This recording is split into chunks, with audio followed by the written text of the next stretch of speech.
Hey, what's up, everybody? Welcome back to another episode of the podcast, Master Round on the podcast, and I am pretty excited for these next couple episodes that are dropping, this one and the next one.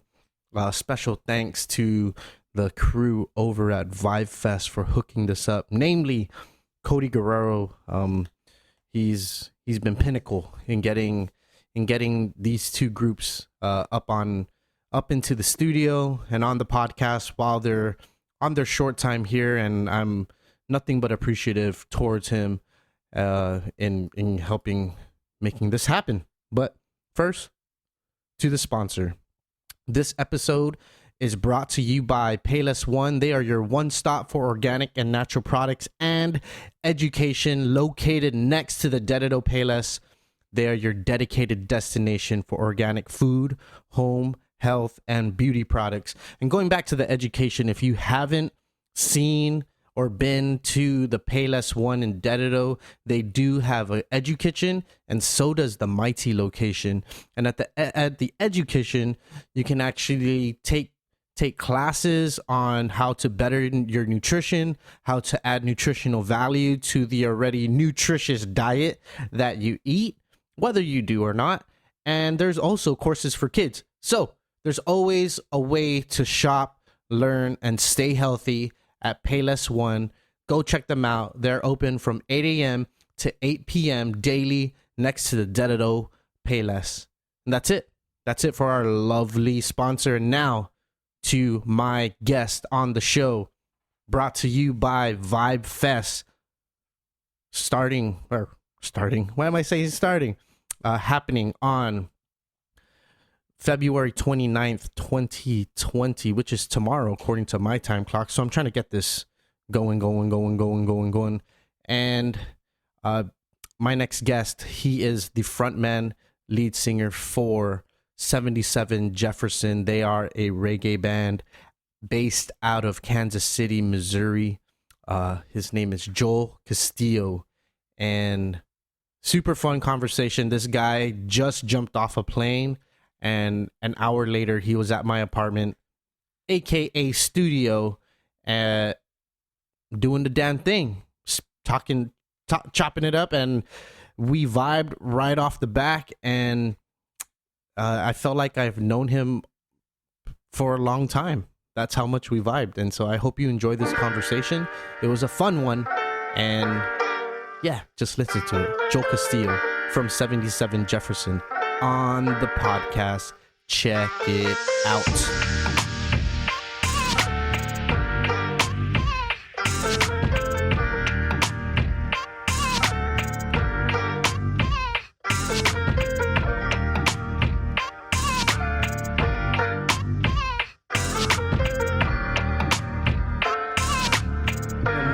To the show, Joel. How was your flight? For those of you listening, he literally just came off the Honolulu flight, which is, in my opinion, a terrible flight. Just because, and it's the only way here. Yeah, it's the only way here. A boat, but a ship, cargo ship. Yeah, that was crazy, man. I was telling Cody the boy, I was like, I didn't think it was gonna land, bro. I think it was forever. I woke up like an hour before we landed, and the chick was trying to get my attention. I was like, "Are we there yet?" She starts cracking up. It's like, one more hour. I was like, oh. Yeah. And the thing about it is, when we wake up, we don't think that we have the most horrible breath. We're like, yeah, I'm like, we're there yet. Yeah, dude, Cody was like, he rolled my window down the way here and everything, dude. That was my sign. I was like, what's going on?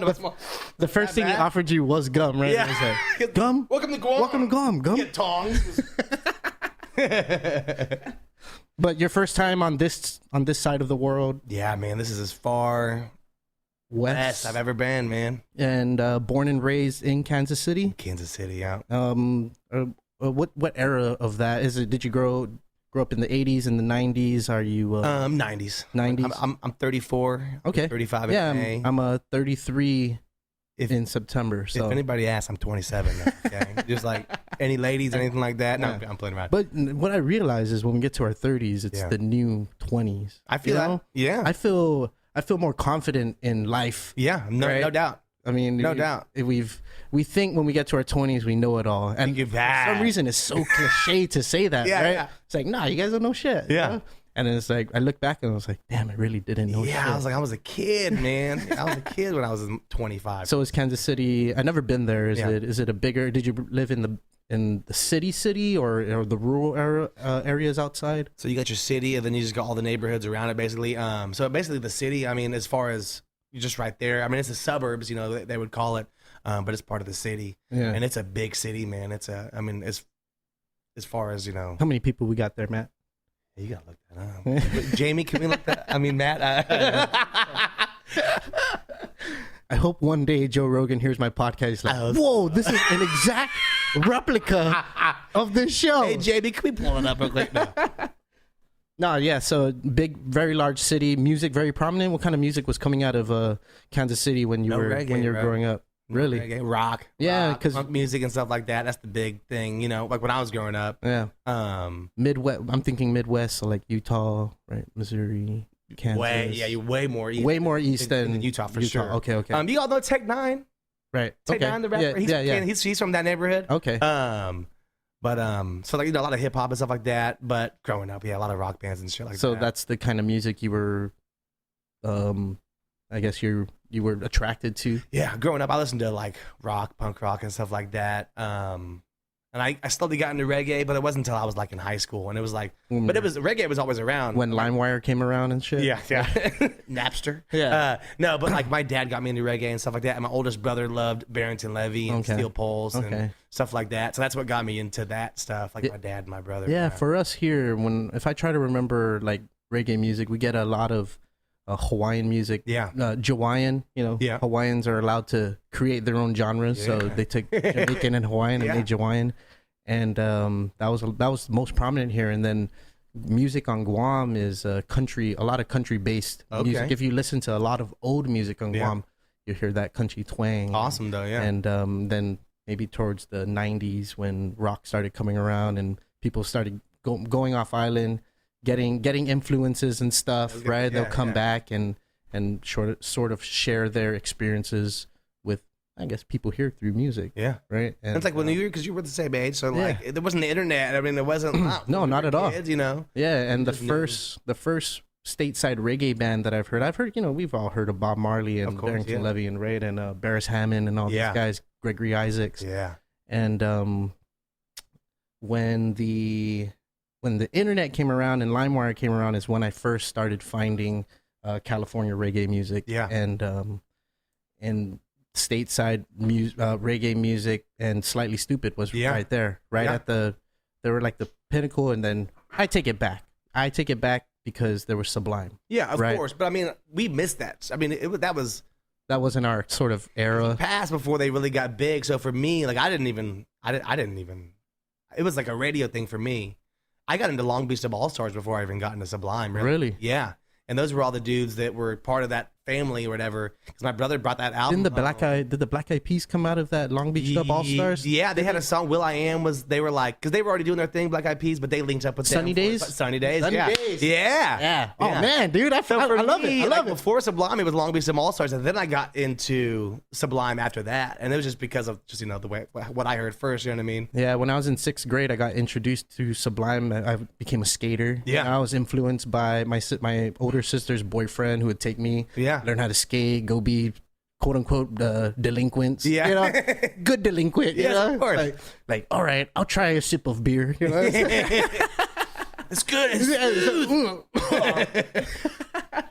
Yeah, and that was my first exposure to sort of this coming outside of the shelter, right? Yeah. I mean, of the home and experiencing like, whoa, kids are really like this. It's crazy now, man. And it's crazy. And like, talk about the Hawaiian reggae and stuff like that, and all the bands now, and with the California scene, it's all like one thing now. You know what I mean? Yeah. Because of the internet and because so many fucking bands, all that stuff. So it's all awesome. meshed, right? Yeah. So I mean, what were your main influences, off the top of your head, of how you started getting into making your own music? Was it always reggae that you started playing and writing? Yeah. Stuff like that? When I first started like wanting to be in a band, I was like, oh, let's do like funk music and like reggae. And then we could never find a singer, and I couldn't sing. I didn't know I could sing. I couldn't sing anyway. So I was like, I'll sing. And my brother was like, you can't fucking sing. What are you talking about? And I started singing, and it got better and better. But back to Sublime though, that was Bradley's voice. I loved that, and I kind of tried to emulate that when I was younger. I think every kid tried to emulate. It's crazy, bro. But that's Brad. How it happened. And I don't, back in the day, I wouldn't have told anybody that. I was like, no, I just, whatever. But that's the truth. That's my style, dog. Yeah, man. But that's the truth, though, man. It was soulful stuff, and it was fucking catchy, man. Yeah. What age did you start writing music? About 18. Like seriously writing music and writing lyrics. And you ever dabbled in poetry or anything like that when you were younger? Or I'm sure there was a girl that had me feeling some type of way. Right. But not like anything serious. Nothing until I was about 18, 19 when I was like, I'm gonna write and put it with the music, and just started happening. And they all Yeah, did it turn out well? I mean, did you feel like it was a hit when it was like when you developed it, you're like, damn dude, I'm meant for this. I'm doing this. I thought it was. In retrospect, I'm like, God, that was bad. No, I mean, I think it was always good, but I definitely thought I could do it. But like, even now, I mean, I feel like I just get better and better with writing music, and then I feel like my voice gets better, with time and stuff like that too. We're getting older, so we're better, like we talked about. Yeah, for sure. So yeah, I just working out, I guess. Yeah. Because when I started writing music around the same age, and I stopped like 5 years ago to do this, to this podcast, and I feel the same way. I mean, I played music, and then we got a bunch of people together, and we're like, okay, I think we can do this. Is that how you sort of started? Was 77 Jefferson your first go at music or playing together with a band, or were there other jam bands or practice bands you've been a part of? When I was like in the 7th grade, we'd like get together and do Nirvana songs and Rage Against the Machine and just do covers with like, dudes I went to school with. But then once I was out of like high school, because when I was in high school, I was just trying to party and stuff like that. I was barely playing music and guitar and stuff like that. But out of high school, my oldest brother, he was the original drummer for 77. Okay. And him and I started a band, and then it was just a 3-piece, me, my brother, and this other guy. And then after that kind of fizzled, my brother actually went to jail for like about a year. And then after he got out, we got him a new drum set, and we got together with these other 2 dudes that we had met playing with our old band. Yeah. And we linked up, and we started playing. That was 77. That was the beginning of 77. That was like 2005 or 6. Is who ingrained the music into you to make you want to practice and sort of get to playing form, right? At a young age, where did it start? My mom, she kills on the piano, man. Okay, and my dad, he thought he could play guitar. He sucks. No, but he always had guitars, and so I was like, I'm gonna play one. And then I think he sold one of his guitars to get me like a smaller guitar, and because I was like 9 when I started playing, and but that was always around. And then my oldest brother, he always played drums, so music was always around. Right, so it was just kind of, it was inevitable, I think. Yeah, for sure. Yeah. That influence was heavy. Yeah, right. For sure. Yeah, and so you started 77, and how did you get yourself known around town? Were you trying to just get whatever you can? This was back in 2005, 6. Okay. Just exactly that. Just playing wherever we kind of could, really. You know what I mean? Yeah. And then just like, we can get a gig here with this band. But in a place that it's not reggae. No, and that's what I think that was a cool part, because people maybe a benefit. Yeah, I mean, people were like, advantage. Oh, shit, they kind of rock, but kind of reggae. But so people were like, oh, that's kind of people just seemed to be into it. Yeah. And we met. Everyone knows Josh Heinrichs, of course. Sure. He used to be in a band called Ja Roots. And like around 2007, we played a show with Ja Roots, and Josh hit me up a few weeks later, and he was like, "Dude, you ever thought about touring?" And I never even thought about that in my life. Like that was never even. I was like, "We're gonna play music at this bar down the street, and then get fucked up and play a show and go home. We gotta use my drink tickets." Yeah, so I never thought about that. And he was like, "Dude, I got all these shows. If you guys want to hop on and all that stuff." And we're like, "Dude, let's do it, man." And that's how we started playing outside of that area. So just working together with other bands and stuff like that to promote other bands and to promote yourself, and just getting the name out there and just trying to tour around as much as we could. Right. Like I mean, a city as big as Kansas City. Did we figure out how big Kansas City was? Oh yeah. Well, just you can. 152,958. That's it. Yeah. I don't know, I was man. gonna say like 5 million. No, I'm kidding. Kansas City. No, that's Kansas City, Kansas. Oh, you're looking for Kansas City, Kansas. We're looking for Kansas City, Missouri. now I'm real curious. Yeah, there was I think Donald Trump tweeted something about Yes. Kansas City. The great state of Kansas, and we were talking about like the Chiefs because they're from Missouri, but they call them the Kansas City Chiefs. Yeah. Because Kansas City is technically in Missouri. Right. So it's like really fucking weird. Because I mean, there's a state line road. So you got state line road, and then you get gas over here to Kansas, and then you go right across the street in Missouri. It's gonna be cheaper in Missouri. But I mean, it's just like that. There's a damn line Yeah. here in Kansas, Missouri. So it's crazy. So we got about 500,000. 500,000. Okay. Yeah, that's fairly big. So And no reggae. no reggae. Well, we got us. Yeah. Right. There's been a couple others, but yeah.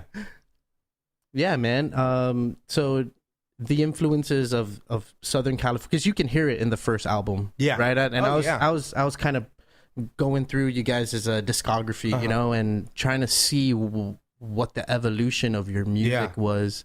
And you can really hear the rock in the first album. Yeah, you had some reggae, tunes, but and then when the rarities came out, it seemed more acoustic and seasonal, right? Yeah. I mean, it wasn't focused on one thing, Yeah. right? It seemed kind of all over the place. Yeah. Is that right to That's say? exactly right. That's exactly what we do with so we have 2 rarities now, and that's like the goal for rarities. It's just gotta have different vibes of stuff that we wouldn't necessarily put on like a regular 77 album. Yeah. So we're gonna do another rarities volume 3. What was the purpose though? Why go that route instead of? Oh man, I think we just had so many songs that we didn't really just want to put on an album because we're like, oh, it's not like our 77 sound, so let's do something that's kind of like a collection of like just different stuff. Right, because the first rarities is surprisingly more acoustic than the second rarities, Yeah. right? Yeah, and a lot of those was just like jams that we're like, oh, let's just throw them on, man. Let's get these out there. Yeah. But honestly, man, like in 2009, I moved out to Oahu, and then going out there, bro, like I think our sound changed a lot by 2012, 13. What happened? Just going out there in Hawaii, bro, and listening to all those reggae bands that are from out there, bro, like Rebel Soldiers, I mean, everybody. I mean, I could go on. I could list them all, bro. Right. Like, 3 Plus, Baba B. yeah. Oh, those are classic Hawaiian. I know what you're talking about. Yes. Yeah, all that stuff though, bro. Like I fell in love with all that stuff, man. And like Kavini Vaitai, bro. Like Right. J-Boog was blowing up like in 2010. All that stuff, like all that. So much good music is still going on, but like I feel like 2009, 10, 11 just was fucking insane. It's blowing up. Yeah. Yeah. The Greens started coming around too around that time. I remember when that first song hit because we were living out there with that when their first song hit on the radio, and I was like, who the fuck are these guys, bro? Yeah. But I did a show with Anuheya, and her band at the time was BW and JP and a bunch of the guys from the Green. But the Okay. Green wasn't a band yet. Yeah. So like JP, like if you need someone to jam with, bro, we'll hook you up. And I ended up meeting some homies out in Oahu, like around the same like week or whatever, called Ceasefire. And you ever had a song, Let's Drink Beer? Yeah. It's those guys. And I was like, well, I'm cool now. I met these guys, so we're jamming, you know. But those guys were the Green. I didn't even know that they weren't even a thing yet. Man, Then you that- naturally fall into music. It seems like, right? just- I mean, yeah. what moved you out to Oahu? So when I was a kid, I spent a lot of time in Maui. So I had like, spent time out there with my family. But I had a little girl, and my wife at the time. We're actually back together now, though. Okay. Praise That's the good. Lord. That's good. But we, her grandmother lived on Oahu in Kaneohe, and they had like a house in the back, and she'd had people renting it out for a long, long time, and she was over that, and she's like, if you just want to come stay here, like you guys are more than welcome. And so we just had our daughter Kaylani like a year before, like 7 months before, and we decided to go out there and hang. So we went out there. Your wife's family's from Hawaii? They're Portuguese. Yeah. Okay. Portuguese. They Portuguese. talk a lot. You know the deal. Not kidding. They're beautiful people. So we ended up out there. And then, at that same time, back to Josh Heinrichs, man, he said, bro, hit up 98.5, hit up this dude, Fat Joe, the DJ out there. And he said, he'll play your fucking music, bro. He said him stay. So I said him stay. And we got to Oahu. I'm working, bro. I'm working with my father-in-law. We're driving down the street. And Stay comes on. And I was like, holy shit, they're playing our shit. So since then, man, they've been bumping our stuff for years now, bro. Since like 2009 or 10, which is off that first Rarities album, man. Right. Yeah. Right. So just kind of.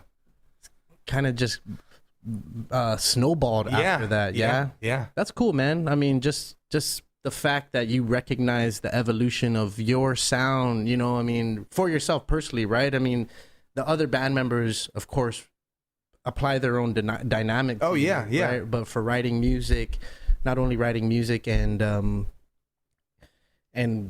creating the melodies, now you have this island influence that took Jamaican and Hawaiian and kind of fused them together, and now you're taking in that. Oh yeah, and bringing it back to the Midwest. We're addicted to it, bro. We're like, this like, what the fuck? And all these guys can play, you know, sing so good. It was just like, yeah.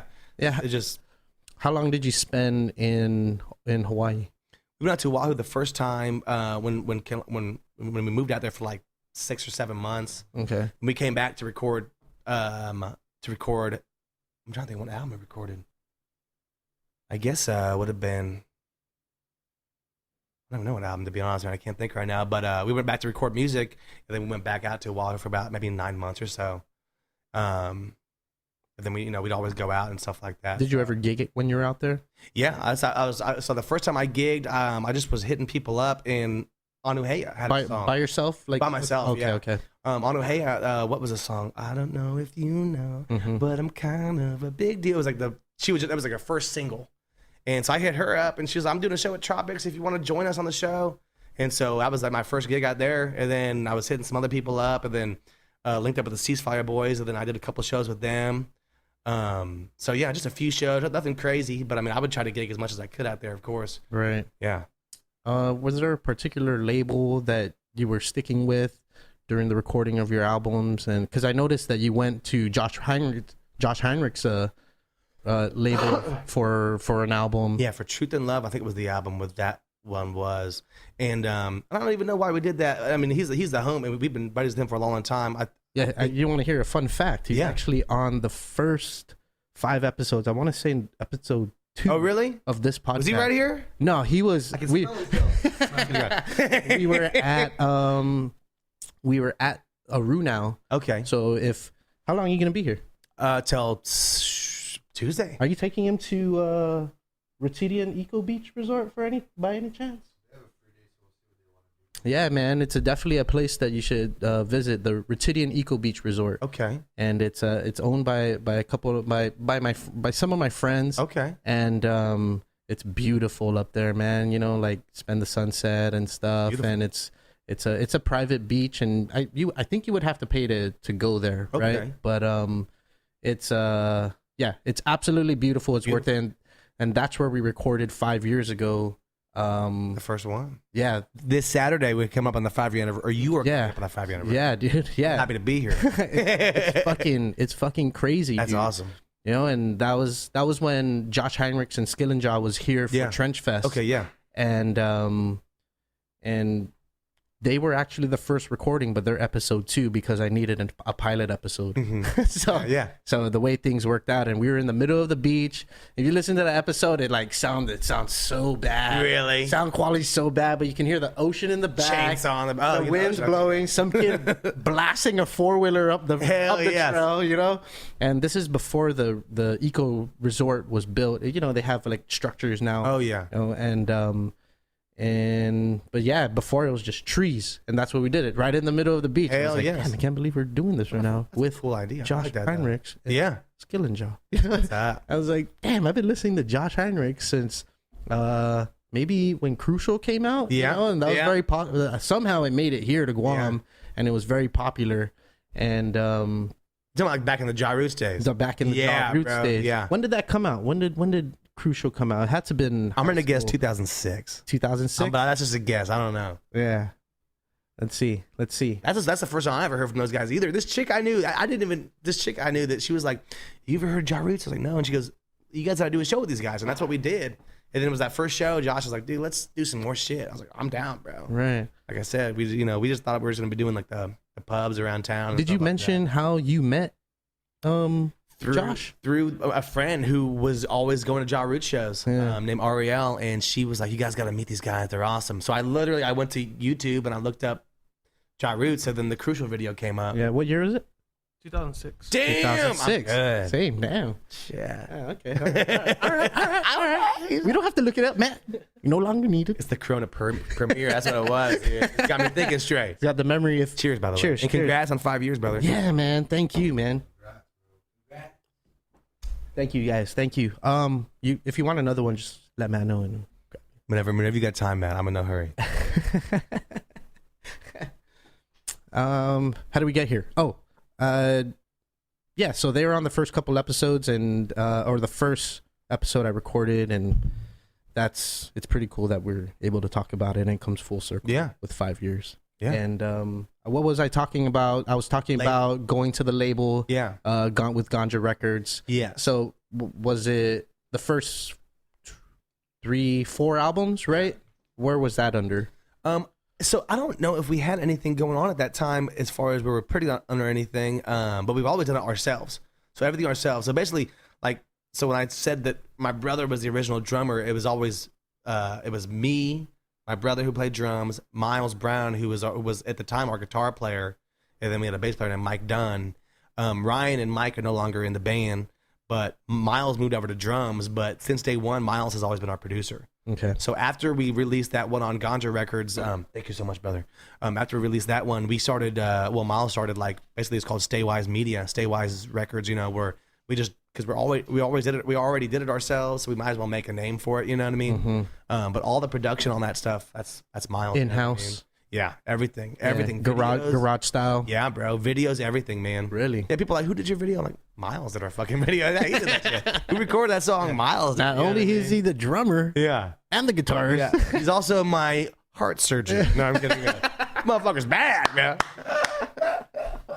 No, it's crazy, man. I told this fucker just a couple weeks ago. I was like, bro, you can do anything you fucking put your mind to, man. He kills it, bro. Yeah. So, and that was during a time when making here. You can just put it over here. Yeah, that was a time when it wasn't so easy to create your own home recording studio. Yeah. Right, and it wasn't so accessible as it is right now. It's crazy, dude. Yeah. My daughter she has GarageBand on her school laptop, and she makes beats. You know what I mean? Really? Yeah, bro. Is that what they're teaching in school? No, she taught herself. Oh shit! But they just have the GarageBand on there, so she's just fucking doing it. And it's funny because this year they started actually doing something in music class now. They teach the kids, so she already knew. So she's ahead of the game, and it's insane, bro. Oh, yeah, anybody can do it. The genes transferred straight to her, man. I'm like a 31, 30 Levi's. Oh yeah. Yeah. I'm an idiot. Yeah. I'm an idiot. So utilizing your friend's equipment and his gear and I'm guessing not state of the art, but the way the first album came out, it's decent sounding, right? Yeah, we did that. In 6 months. Yeah, not much keys than what you use now, we had, right? 0 keys. Right. I think in one song I heard was organ, maybe. Yeah. Organ? You're good, bro. You actually, he knows exactly what the fuck he's talking about. No, there were no keys, and you have like you said, maybe an organ. I was at the gym today, he's good. Pumping weights to your jams. I was like, oh shit. I was sleeping on the plane like this. Yeah, this is the first organ that I heard in this freaking album. You're absolutely right. There was no keys back in the day. Yeah. That's why I mentioned it was more rockish. You can hear that Southern California reggae sound, right? You know it. I like it. I love it. Yeah. So you're in your friend's studio. You're recording this sound. The sound's starting to evolve. What's causing your band to sort of make that shift? It was, including you moving to Hawaii, but from other band members, what were you seeing sort of coming out of how you guys were playing stylistically, right? Now you're coming to your own. Yeah. I know you have to think back, right? It's shit, that's more than 10 years ago. Yeah. No. Damn, man. I'm 27 if they ask. Like I told you. I was 15 when we started.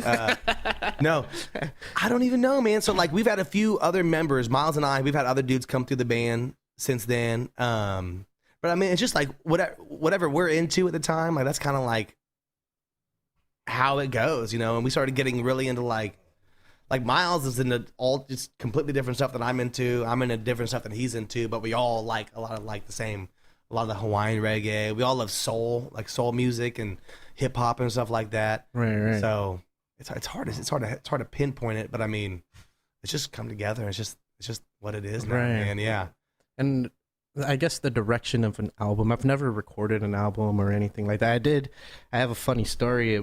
Me and my cousin, we had a band in Tucson, Arizona, and it's even cooler that Tomorrow's Bad Seeds is going to be here because I have a funny story. And if they come on, if he comes on, I want to tell him the story. So I don't want to spoil the story now, but it's like it's cool because in Tucson, we had the opportunity to have a lot of bands, California reggae bands, come in and out, in and out. They would play at the Hut, they would play at the Rock, they would play at the Rialto Theater, and stuff like that. And where was I going with that?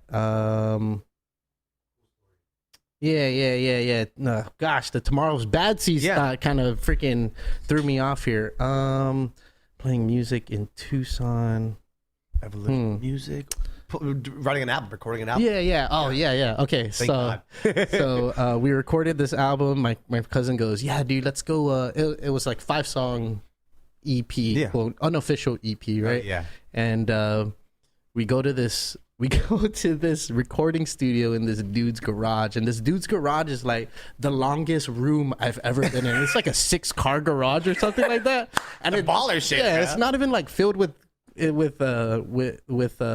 cars, dude. It's like filled with junk. Yeah. And we walk through this like hallway of junk. Yeah. And then we go and his sound studio's there. Come to find out, it's a metal band, a recording studio. Yeah. So this dude is like recording reggae. That's what's up. I mean, it's just in a metal band recording studio. Reggae. That's like Kansas City, bro. And no one's recorded a fucking reggae band except for my boy Miles. You know what I mean? Yeah. It's yeah. And so, and that's how Tucson was too. Is that there was no real reggae wasn't big in Tucson. What year are you talking about now? I graduated from high school 2005, so around 2005 to 2010. Yeah, is when I was staying out there playing music. Like, and now it's totally different. You can probably find a bunch of dudes that can record some reggae. I mean, probably. Yeah, because I mean, it's grown that much. It's so much, dude. It's funny because I haven't thought about that until we started talking about 2009, 10. How we're talking about. Because it wasn't like the way it is now. Right. The way it is now is like, it's everywhere. It's like saturated with a lot of bands. A lot of shitty ass bands. No, I'm kidding about it. No, there's some bands I don't give a shit about, but there's so many fucking bands that are so talented, dude. Bro. It's insane. Yeah, man. And the avenues that you can take to get yourself known, right? Yeah. Back then, it was like, we didn't care. We were like the house band at this bar that we always went to. Thank you, Tone. His name is Anthony Trugman. And, he hooked us up, you know. He was just like, yeah, you guys can play. We went from a Wednesday night band to a Friday night band when it was popping, right? Hell yeah. And we had the opportunity to like open for all these California bands that were coming in. And that's what's up. Then you make those connections, man. That's yeah. But that's, you know, music, Kansas City too. Music was obviously never it wasn't in my cards. It's always been a hobby for me. Yeah. You know, and I really loved writing and playing music because it was an escape for me. Yeah. Right. And just to express your emotions over music and make people feel something. That's with what you're feeling, man. Yeah, man. With what you're saying, with your whatever you're saying, or if all the instruments are like fucking killing it, right? You see people close their eyes, like, oh shit, yeah, I'm feeling this. Like either he's about to puke or he's loving this song. I'm not, or her, or whatever. But yeah. Oh, he's gonna puke. Hold on, I'm just kidding. Someone take him. Stop looking at him. Oh shit. No, but talking about the Arizona stuff, like bands coming through. That's like Kansas City because, like, for instance, Tomorrow's Bad Seeds, they're coming. They're doing VibeFest with us and all that stuff. Like they came to Kansas City. I'm pretty sure the first time they hit us up because they knew that we were doing shit out there. They're like, hey, can we do a show with you guys? So we opened up for them, and they fucking came out. It was a killer show, and they've been out since then. Yeah. And so it's kind of the same deal for like fucking like J-Bug. J-Bug never came out to Kansas City, started coming out. We do a show with him or whatever, or just whoever, man. It's crazy to see these people that would never have come out, and maybe 77 Jefferson helped that happen just because, there was a reggae band there. They can help promote or whatever. So it's a good situation. Yeah, you were like the gateway for reggae to the Midwest. Heinrichs, of course, and Ja Roots, they fucking paved that shit. But for sure. Yeah. But I mean, yeah, I didn't mean to make it sound like that, but I know exactly what you're saying, bro. No, I'm kidding. No, it's killer, man. I'm so happy to be a part of that. I'm happy to be a part of VibesFest. Like all this shit, like the way everything comes together is just cool, man. Yeah. Does it amaze you the far reach that your music has made. Yeah. It. Yeah, when those numbers come out like on Spotify every year, and we can look like shit, I'm sitting here. I just got to Guam, bro, like an hour ago. You know what I mean? Yeah. Like, fucking, are you kidding? That to me is beautiful and amazing. And then like when I see those Spotify numbers or like whatever, like people in Japan or people in fucking like Romania, like what the fuck are you? This is awesome, bro. Like I never thought, like I said, we'd be just not playing at a bar in Kansas City on like the weekends. You know? Yeah. I never ever. So it's, to me, it's the most beautiful thing, bro. Like it's incredible. And my daughter, bro, like we were in Maui in November, and they play your music on the radio, Dad. And like she knows, but she hasn't been there since she was a baby, and we hear it these days on the radio. You know, we just get back from the beach, and she was like, and I'm like, holy shit! Like, so I'm more geeked out than her. My nipples are getting hard about it, bro. Because it's so cool. Like, you know, just like I'm in a place I love, and they're playing the music that I love to create. So it's just, to me, it's beautiful, man. It's just like, yeah.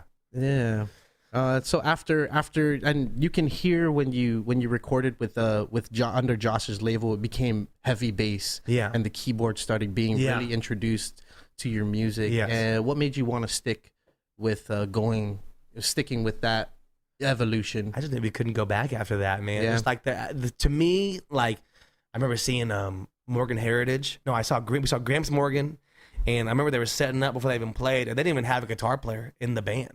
They had like 2 keyboard players, a bass player, and a drummer and a percussion player.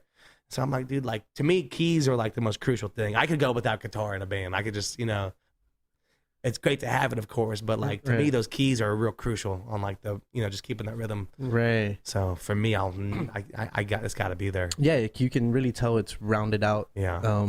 Your sound, right, and even with the 2017 album, it's more prominent, right? Mm-hmm. And so why the 2-year gap? Is there a reason why you guys have decided to release albums in that sort of span?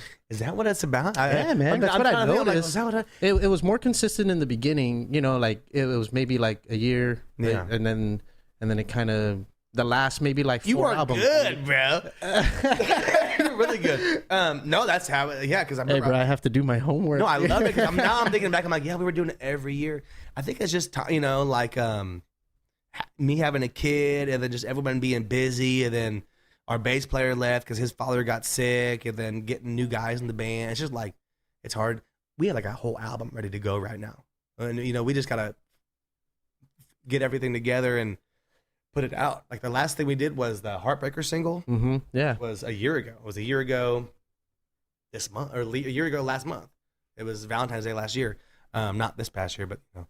Right. So like we've had an album ready to go for a minute, and now we're writing new stuff for a different album. We don't even have this other album out yet, you know. So it's like just getting together and doing it. Miles just had a little baby girl 7 months ago. So it's just you know how it goes. Yeah, I don't have any kids myself. But you know, like it just people get so busy. Yeah, for sure, man. I mean, when I first moved back to Guam and I was in my early 20s, I saw my friends almost every day. Yeah. Now it's like, well, I'll see you this weekend. Maybe? Yeah, maybe once this month. You know, it's crazy, bro. So it's like that, and of course, like we had the music's there, it's ready to go. I'd like to put out more music, of course. And we've talked about putting like a single out each month and stuff like that because we have the songs to do that. We just haven't done it. Yeah. So we're waiting to put another full length, and that's the deal, which we will have soon. I promise you. Do you do anything outside of music, hobbies, or maybe like a job you like to pick up besides playing music? I got a full-time job, bro. Really? Yeah. What do you do? I work for a company that's a printing press, and so we print stuff, we ship stuff out, we like Hallmark. Do they have the Hallmark cards out here? Yeah. We do like a bunch of that stuff. Really? Yeah, dude. Which my bass player got me the job. Yeah. But like over the years, man, I've done like construction, landscape, all that stuff, bro. Yeah. It's kind of an odd job. Yeah, you've heard of Chippendales? Yeah, was like that the dancers? I used to be chipping whales. Like we had like dad mods. No, I made that shit up. I never did. You used to dance at metal bars. They like that shit. No, but yeah, I always got to maintain it. Just for the money, you know. Like, and that's the thing is, I gig a lot in Kansas City. Of course, we don't tour. How many times a year do you guys get together and gig? It's been less the past few years, just because life's been crazy, bro. For me, but But we're definitely trying to get back out there. Of course, I'm here. You know what I mean? Mm-hmm. Putting new music out and stuff like that. But shit just gets crazy, bro. Yeah, I bet. I think I went off track on the question you had and everything. But No. What was it? Yeah, the whiskey's kicking in. We were talking about the oh, odd jobs. Just bouncing around, just picking up. I'm jobs. always doing something. Yeah, And it's not like a rare for people to be doing like engaging in their passion, but also having a 9 to 5, right? And I think as we get older, we realize like, shit, I need to do this, but I can still do this if I just make the time to do it. Supplement your income is what they say, right? Yeah, but for me, it's like you don't have to be. I heard in another podcast that a lady said you don't have to be a starving artist anymore. You can have something. You can have something to supplement, like you said, supplementary income to just back up what you want to do, and then eventually, if it phases out, it phases out. If it doesn't, I know well, right? Yeah. And my thing is, I've always tried to have a job where they know, like, okay, well, this dude may fucking go on tour, or this guy may have to, you know what I mean? And that's the job. I've always, since like 2006, man, like, since we started like touring. That's kind of the agreement, like, hey, so thanks for hiring me. I'll take this job, but I may have to leave for like a month at a time. You know what I mean? And everybody's already always cool with that. Now I actually work with my bass player. So it's like, shit. It's like extra cool. Now we both got to go. You know what I mean? So I don't know if they can afford to let us both off, but we make it happen, bro. Yeah. Yeah, dude. I mean, it's at that point, it becomes a level of sacrifice. I was just looking at Instagram, and one of the top fighters from Guam in Japan, he works his 9 to 5. He went this weekend and beat up a dude. Yeah. And came back, and on his story, he's like, back to reality. Humble, bro. That's to me, that's cool, man. Yeah. Like, even like some of a lot of bands I love, I'm like, dude, what do you do in the daytime? And they're like, oh, I fucking work, bro. Like, I'm doing this or this, like construction, doing concrete or whatever. It's it's crazy. And it's more common than it isn't, right? I feel like it is, man. Yeah. I feel like a lot of these dudes that are out here playing music also got jobs and shit. Yeah, unless you're at the top of, like top of the heat. Yeah. Right. Oh yeah. Unless you're doing it all the time, which is fucking awesome too, man. Yeah. Because even here, the bands here on Guam. I don't know if you've heard John Dank's show. We're 4-piece band. Oh yeah, right. Oh fucking dude, a 4-piece. Right. Vertical rhythm is what, dude. That is my favorite shit. Yeah. There, vertical rhythm. But I love 4-piece as well, of course. Yeah. So okay, you love JC here. Yeah, bro. I'm looking forward to meeting that guy, bro. Oh, you never met him before? Never met him. I talked to him on Instagram because he hit me up and he was like, looking forward to jamming with you guys. And I was like, yeah, I'm coming up by myself to do the 77 thing. And he's like, yeah, we're backing you up. And I was like, oh shit, you're here. What? You're here alone. Yeah. Oh yeah. Shit. 4-piece is backing. Oh, backing dude, they're great. They're great fucking musicians, bro, man. Yeah. In fact, I remember watching. Wait, does that mean Freddie's here? Freddie's not here. Okay. Freddie and Cam are not here. So this is JC. Oh, so they don't live here in Guam?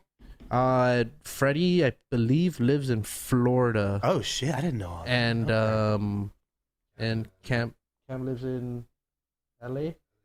Oh, damn, so they're all damn. But you still got JC, man. He's a beast, and bro. they're you'd be surprised. Try and go out and see the live music around Guam, dude. There's tons of live music. Yes, I gotta feel it.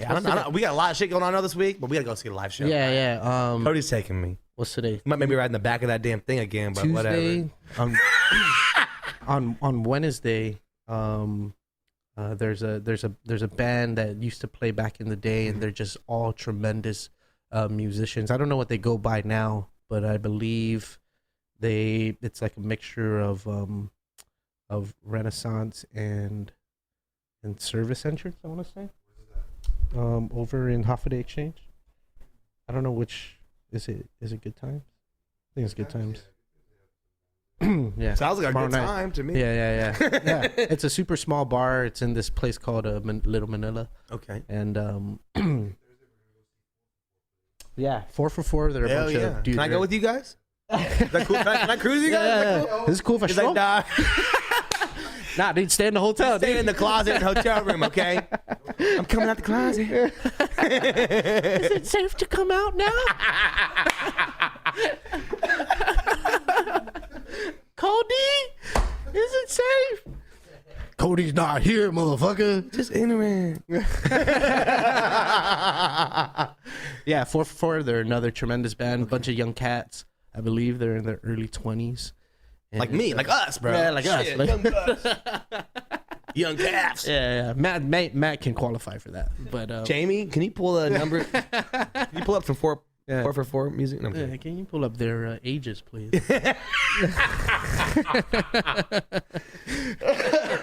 But yeah, dude, it's you need a napkin? You saw that? No, I didn't. I saw you look down. Bro, I'm just gonna hold it. We'll wait. No. We'll wait. We'll wait. I won't wipe out your chair. I promise. Are we almost done here? No. I think I piece of my Hey, Matt, can you grab a paper towel? I'm so please? sorry, man. I love you so much. Nah, dude, it's Matt's here to help. I'm gonna wash my hands before I touch anything. I promise. Yeah, I was sick. We just have to say we can please a few times.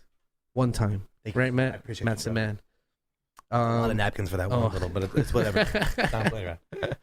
I was sick, but I'm good now, and I'm gonna be ready to rock Saturday, and it's gonna be the best goddamn show ever. But I mean, musicians, even though they're sick, dude. I mean, I know this musician. Man, dude, there's so much music you can appreciate while you're here, dude. If you have enough time, Tuesday you're here for a week. Yeah, that's enough time. Hell yes, no, dude. If enough time, yeah. Just Does somebody got you're pick gonna me be. up? He's gonna be running the 2 hour a day. My number's 913-904. Somebody come pick me up. No, I'm kidding. I don't got a car. Yeah. Cody's still sleeping. Yeah. Just joking, bro. Just joking. Yeah, college stroll. But yeah, dude. I mean, there's just a tremendous amount of musicians, here on Guam, and they're I'm surprised, we haven't taken over, like not taken over, but taken it outside to like the Asia region. Because you go to Asia, man, you hear similar types of music. Yeah. Music is widespread. Yeah. You're a Japanese dude singing fucking rock, Filipinos dudes singing 80s ballads, right? Fucking Journey, man. Shit. Right. Arnel. Arnel Pineda. Yeah, man, that guy was probably karaoke king. And No, but that somebody to me is cool as shit, though, that people like these, reggae bands are going out to.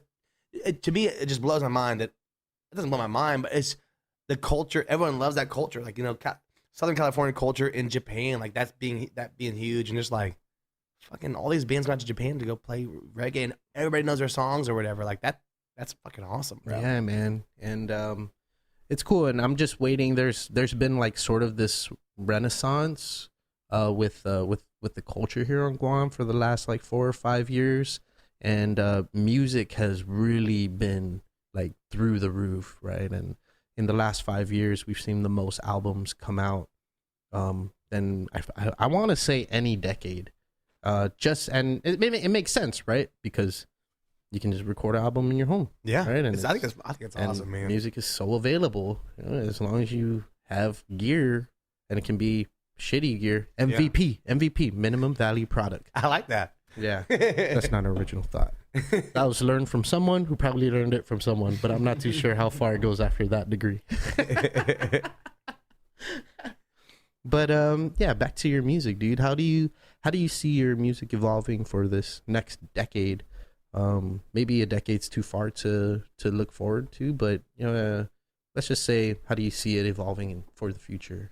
Right, adding different aspects, right? Now pop music is different. Yeah. Right? Dude, so many different things I like to do. Different sounds I like. It's always gonna be that reggae vibe for sure.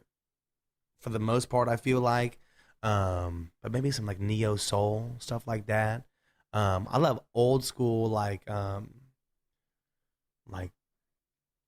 there's a band right now called Duran Jones and the Indictations, Okay. and it's just like throwback 1960s soul. And I'd like to do an album that's like a throwback 1960s soul album. You know what I mean? Right. But it can still have that reggae vibe too. Right. I mean, I think the possibilities are endless, man.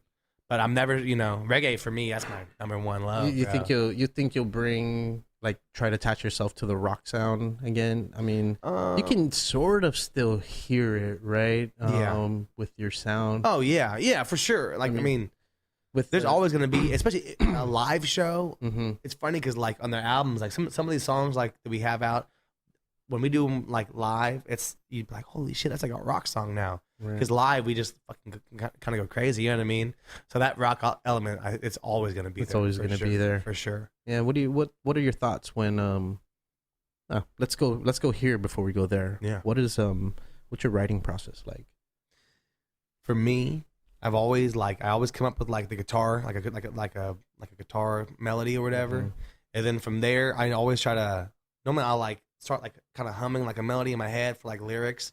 I don't have like the lyrics. I just kind of have like an idea, and I always go to my voice memos. I record it all, and then from there I'll just like sit down and I'll just start writing with that melody in mind, like writing lyrics about just however I feel. And that's tough, man. That's been for the past couple of years. It's kind of been kind of hard to write lyrics. I'm not gonna lie. Yeah. And like Miles, he'll try to help me out and stuff like that. And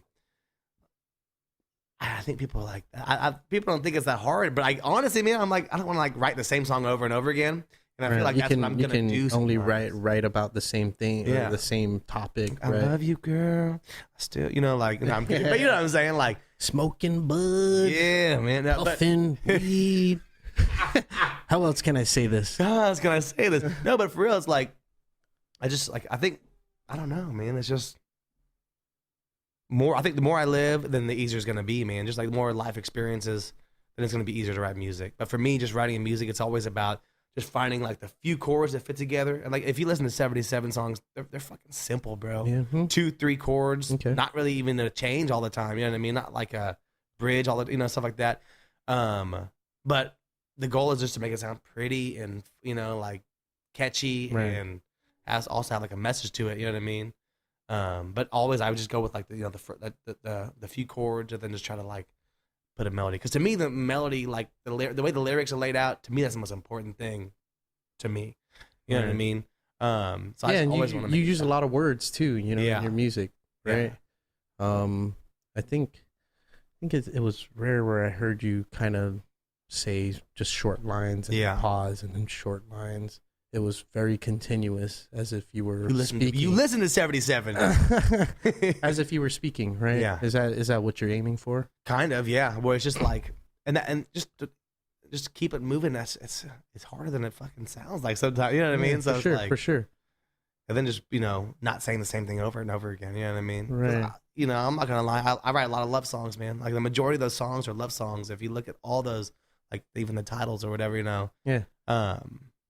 But there's the more you live, I think you can find different ways to say things or feel different things. There's a lot of songs about heartbreak the past few years too. Yeah, maybe that's the next evolution of your music is, now instead of trying to change the sound is, diversifying what you want to write about. Yeah. Mm-hmm. I like collaborating with people too, because that's always like just sitting down with someone that also is like a songwriter, that like, especially like a singer, Mm-hmm. and then that will give me ideas and bounce back and forth and be like, well, let's fucking do a song together. You know what I mean? Like Skillinja, we were hanging out a couple years, like about a year ago, writing. I had a riff, and he had this idea for like a line. And I was like, that's really fucking smooth, bro. Let's record that. It didn't become a song, but like that whole idea of just sitting down with somebody that also does sing, or that has ideas like that, and just kind of bouncing off that all has always helped me a lot too. You know what I mean? Somebody will say something, and then if I don't use it, that idea like builds another idea. You know what I mean? Right, kind of perpetuates. Yeah. Itself. Yeah. I don't even know. I didn't even know I knew that word. You're doing good. No, you're doing good. I knew that word. Whoa, that came out. That's why I was like, I knew that. That was like, that's why I said perpetuates itself. Because in my head, in my brain, I was like, that's what. Whoa, like, you used it. Great, clapping for you. Yeah. Yes. Yeah. He's got it. Yeah. Has you ever watched that movie, Inside Out? Yeah. Yeah, the kids movie. Yeah. Where the guys like The motions. Those dudes are in my brain. They're like, oh yeah. He's like, he said it. he said it. He has a hard time saying that word. He spits when he talks. Oh my God. Yeah, man. It's a good movie, by the way. Yes, it's a terrific movie. It's a terrific. Matt, how long we've been going here? Just about hitting an hour. Yeah, man. These conversations kind of go by pretty quickly without us even noticing it. And I don't know how it's come to this point where I can, sit down and just talk I feel like we've known know each either. other for a freaking long time, man. I was thinking the same thing, but it's crazy, bro, because I love listening to podcasts. But like when you're sitting here talking, I'm like, man, I would be like, I like forget what I'm talking about and stuff like that.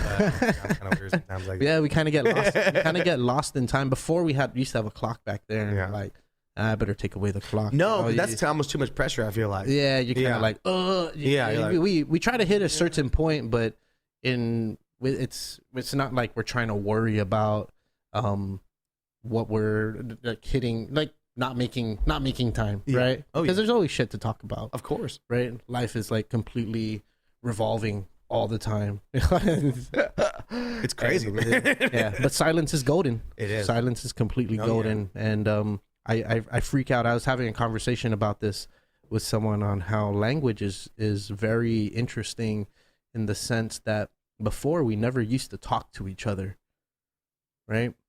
But now that we communicate with each other, it's like even harder to communicate. Oh yeah, because we know how to talk. We know language, and it's possible, but it's become almost impossible in some instances. But then you got kids that are staring at cell phones and they have no idea how to talk to anybody. Man. For real, I mean, it goes deeper than that. You know, it's like, what the fuck? Yeah, you find the addiction to, and like us, we didn't grow up with computer iPads and stuff like that. I think I got my first smartphone like no, we grew up with rock fights. Okay, that's what we grew up with, dude. stuff of that nature. Yeah, pencil fight. Put the rubber band and twist the pencils up, and whichever lands on top. Pogs. Yes, Pogs, bro. Yeah, man. Yeah, we had those in Kansas City. I promise you, bro. Yeah, dude. For some, and it blows my mind every time because when I first moved out to the States, I thought I wouldn't relate to a lot of people on certain levels, but everyone my age, we all grew up with sort of the same thing. Yeah. Back in the 90s, we used to get a cable a week late. Yeah. Yeah. What do you mean? So back then they had to record live. Yeah. And then they take the tapes and they have to ship it to Guam. So we're coming to Guam a week.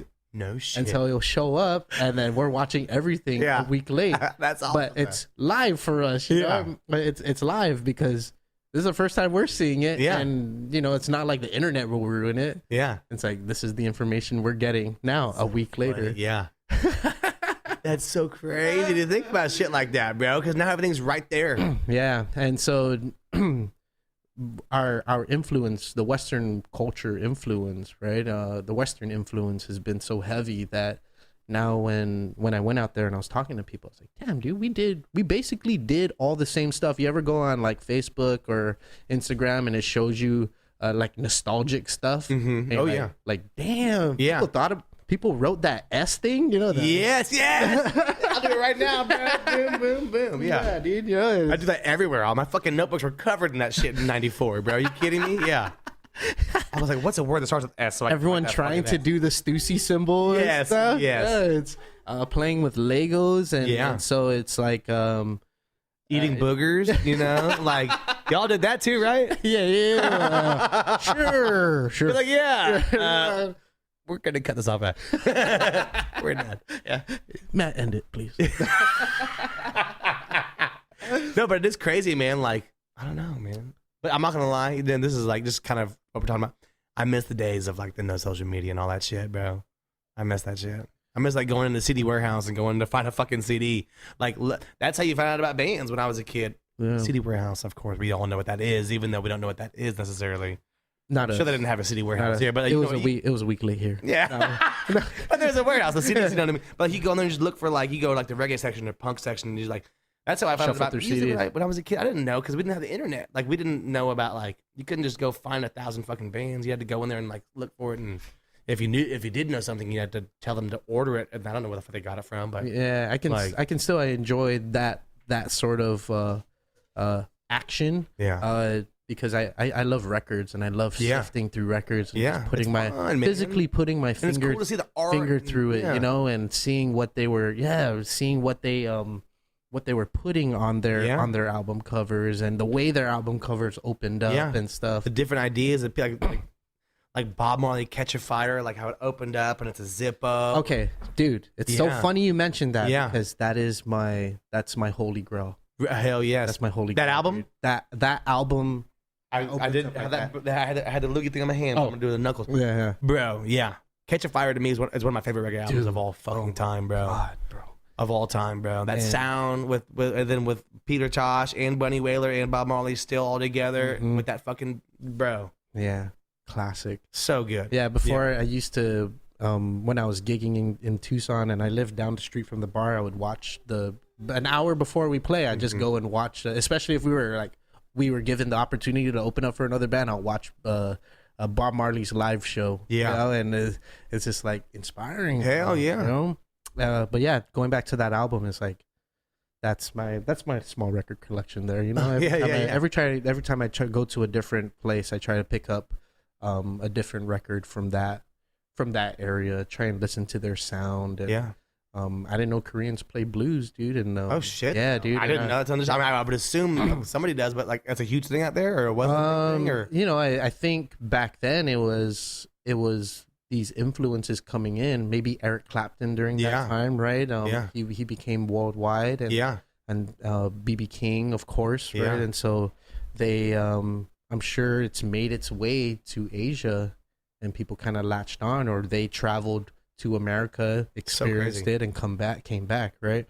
And that's what I was kind of aiming for, you know, in the beginning of the conversation. Yeah. When I was talking about, you know, how you evolved when you move from place to place, and it affects the way your music is being written. Hell, and that's I like that. Yeah, This is so true. It's so true, but it's crazy to think about that because of course you think about like Clapton, like listening to blues and like riffing off and then like Led Zeppelin, just like, you know, they take what they know from the original guys, and then it's fucking cool, man. The evolution of shit is fucking cool when you dig into it, man. Yeah, it's almost like required. Yeah, like, do you really know your shit? It's cool. I kind of I pay attention to how music is evolving here on Guam now, and you know, like I said, back then it was that country. It was that country influence, and you can tell, you know, during that time it was post-war, and the Americans were coming more and more. There was a base here. They were starting to build up the base here on Guam, and the country music was becoming more and more of an influence. And I'm sure they were playing it even before the war, before the Japanese occupied Guam, and from 1898 to about World War II, right? And all that influence of teaching Chamorro kids or musicians how to play country music, and there's a lot of remakes, and same with Hawaii. A lot of Hawaiian songs are remakes of country songs. Yeah, right. Yeah, I remember going to a bar with my wife's cousin, and it was a karaoke bar. Mm-hmm. And everyone was doing the country music, and I was like, oh shit. And he was like, bro, country's huge out here, like it always has been. And I was like, I didn't know that, man. And you know, I was like, that's fucking awesome though, dude. Like, it was a really good time, bro. And then they were like, you sing a song now. They tried to get me to sing some Bob Marley, but it was cool because they had like a wireless mic, so we were just singing at the bar. You know what I mean? Yeah. But I never knew that, and so that makes sense that the country would be huge out here too. You know what I mean? Because that's the next stop. Right. You know what I mean? So right, with the bases and people who are coming in and out, you know, through the military and stuff. I'm happy to be here, man. Both my grandfathers came out here during World War II. Really? On my father's side and my mother's side. So it was just cool to like, I was thinking about that when I was landing. I was like, man, this is really cool, bro. Like I know that my mother's father came out here on a ship. Yeah. So that's crazy to think about. Because on the way over here, I was like, this must have father taken fucking forever. You know what I mean? Like, it must have taken like 2 weeks or like more. Like I would assume. But I think it takes I think it takes a ship from the States to Guam about 3 months. Are you shitting me? I believe so, Matt. That's wild. Are you shitting me, bro? I'm pretty sure, because anything on slow boat, I mean, you better bring some fruit or you're getting scurvy, bro. You're getting scurvy. Why my lips so dry? Is that right? Did you bring chapstick? Yeah, just try and figure out, dude. I'm like 90% positive. So I know of people who ship things on cargo ships, but I don't know if there's ships that go faster than that. If they're coming on a naval ship, right? Was he in the military? Yeah. Okay, so yeah, he would probably possibly come on a naval ship. And if it was from California, then yeah, it kind of makes sense. Damn. That is Let's wild. see. That'd be scary, man, for 3 I'd be months. impressed if that stat is on, or that fact is on Google. Let's see. Okay, at 15 knots, look at that. Traveling at a speed of 15 knots, it takes roughly 14 days to. You wanna Okay, check that yeah, out? let's open it up. Over there. 20 to 40 days. Car shipping. Depending on what ship you're on, I guess. Some may only make 8 knots and others up to 20 knots. Upon arrival at Guam, the ship may need to wait a day or two to be unloaded. So 8 knots. He landed, you said? So He was on my flight? 28 days. Oh, it's only a month. That's so crazy, bro. Yeah. But back then, let's think back then too, right? Yeah. Who's Jason? Oh, Jason. He was on J. my flight? He was on your flight. What the Who else is on there, dude? God damn. Eric and Jason and... Yeah, I asked Jason to be on the podcast. He's the last time he was here, he was on the podcast with one of his best friends. Nice. They were just talking shit to each other the whole Nice. time. It was terrific. That's the best. That's my favorite hobby, bro. Is talking shit. When you talk about hobbies, that's my hobby, bro. Talking shit. Yeah, so I guess a month. I was wrong, but maybe back That's still then, crazy as maybe 2 fuck. months. Oh, So, yeah. I guarantee, bro. yeah. That's crazy. So, yeah. So you said they came in World War II. Yeah. Try and make it a point to at least check out the Warren Pacific Museum. Fuck, do you only have a week here? I'm talking like you have Yeah. like a whole month here. Yeah. It's a lot to squeeze in. Don't sleep. Seriously. I need a Stargate so I can just come to Guam anytime I want, bro. Does anybody have access to a Stargate? No. I mean, fucking Space Force is planning on being here. So, Shit. but yeah, man, and I don't want to take up too much of your time while you're here, and like I keep mentioning all these things that you need to see and go to. It's Tuesday night. There's probably like a good band you can watch, and sorry, I'm planning your itinerary. My bad, bro. And What's in your hand, sir? Cool. Yeah, I like phones. yeah, so yeah, just go get some sun. Yeah. Try and go hiking. I need it, and- bro. Shit. They're going jet skiing. Yeah. Oh shit, dude, you guys they're doing the whole 9 yards? Yeah. You 9. being serious? Fucking shit. Oh, you don't even know your plans I yet. don't know what's going on, bro. I got here. He said he wasn't even here. I arrived. I said, I have my flight just landed. He goes, oh, you land tonight? And I was like, yeah, what's up? Then he said he was kidding around, man.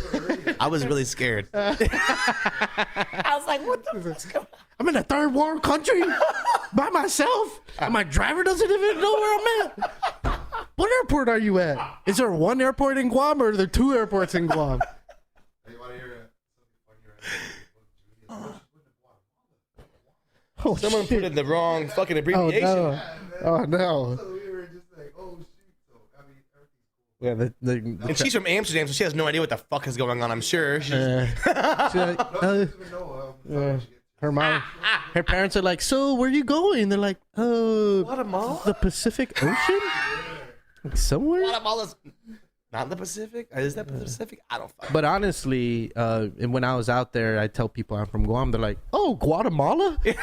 Well, that's that. Honestly, that's honest to God truth.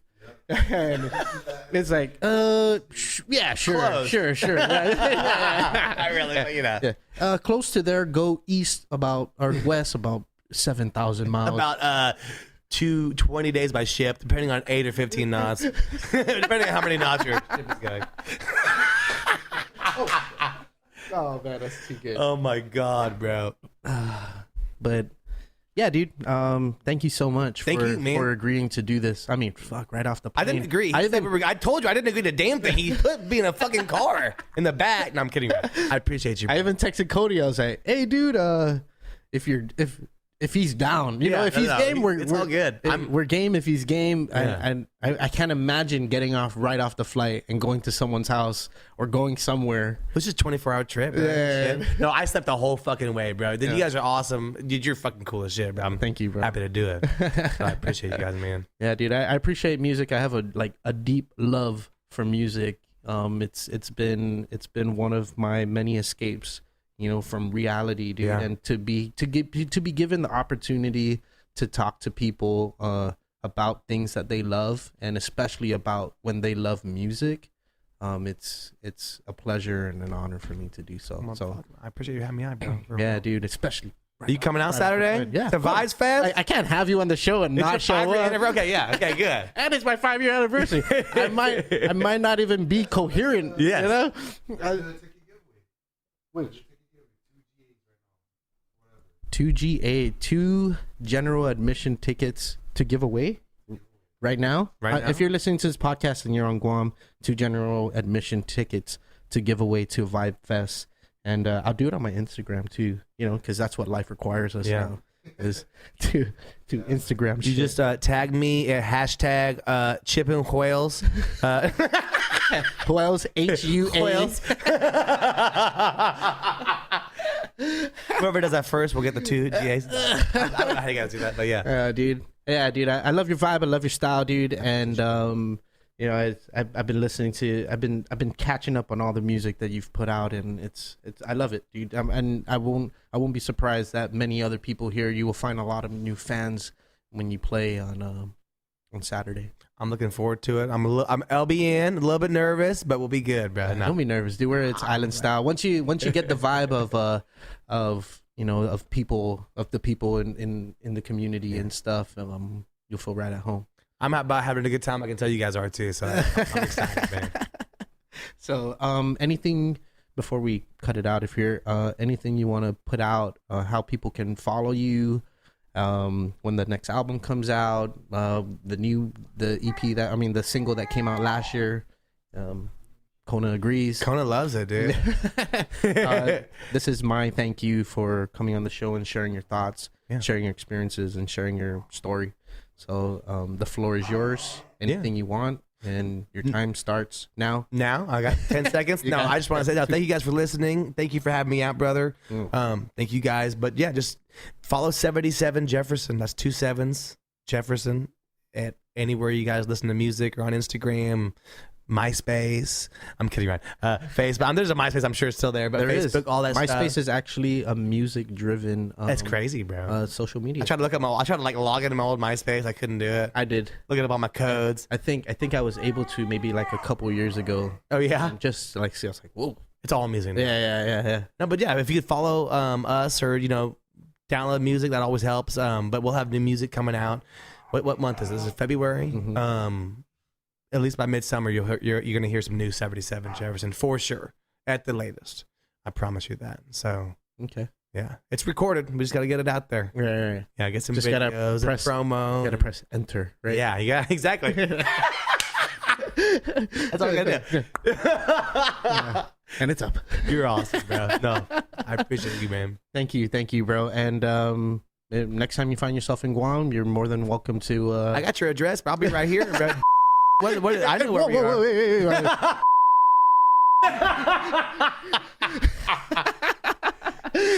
Hell yes. We're gonna have to bleep that out. Give us the time. I'm looking for that for sure. Hell yes. But if I'm ever in Kansas City, I would love to. I'll shoot you a message, and I always take my podcast on the road. Yeah. So and take you to a Chiefs game. My dad's a chef. We'll cook, bro. Whatever. Bro? Yeah, bro. We'll take care of you, I'll man. bring my lady if that's a cool. Yeah. And just bring an extra one. I only got one. That's fine. Right, babe? Well, who's the chick over here at the couch? I'm kidding. He's talking about you all since we got here. Yeah. Look, I'm sweating. I'm blushing. But thank you so much. I'm gonna do this until I wash my hands. Bro. Oh, okay, cool. I'm cool with that too. Yeah. So that's it. That's all you want to put out? Yeah, and I love you guys. Guam, I love you. Come out Saturday, Vibes Fest. I don't know when this is coming out, but I'll drop it tomorrow. Okay. Well, yeah, I just dropped the on episode Saturday. today, but I'm trying to fill up my February My quota. Yeah, Meet my February quota. meet your numbers. No, come out to VibeFest Saturday. It's gonna be fucking amazing. I already know that. Yeah. So yeah, It's gonna be fun. yes. It's gonna be fun. All the bands that are playing out there. Do you want to give a mention of all the bands that are playing out there? Sorry, I don't have a list. So our main card is Hyrie, Irie. of course, 77 Jefferson. 77 Jefferson. Headliners Tomorrow's Bad Seeds. on the local card, we got Jason J. John Dang Show. 4-piece. 4 for 4. Who? Casanova on the mic. Damn, dude, you guys got a big lineup. Metallica. What time do they go on? That's 8 a.m. First act at 3:15. So it goes all night, pretty much. Okay, cool. Hell yeah. There's gonna Well- be babies being made that night. I'll tell you that for sure. Yeah, 5-year anniversary. Dude, I honestly, I forgot that I had started this podcast on a leap year, and we purposely, when me and my friend were launching, we're like, when should we launch it? We're like, dude, let's launch it on the 29th so we can't celebrate it. We have to choose a celebration, and then so now 5 years later, man, I mean, it doesn't make sense, right? Because leap year's 4 years, but Yeah. it kind of worked out like that. That's what's up. 1, 2, 3, 4. Yeah, it makes sense when you put the I gotta when look you put at the a dates calendar. together. I gotta When you write put this the down. dates together, it makes sense. It sounds funny, but yeah. See you there on Saturday. 77 Jefferson, and yeah, as always love each other, always take care of each other, be kind to each other. We're all we got. So until next time, peace out. Hey, thanks y'all for listening to another episode of the podcast with Joel Castillo from 77 Jefferson. What a tremendous episode. I feel like I know him, but I just met him right when he walked through the door.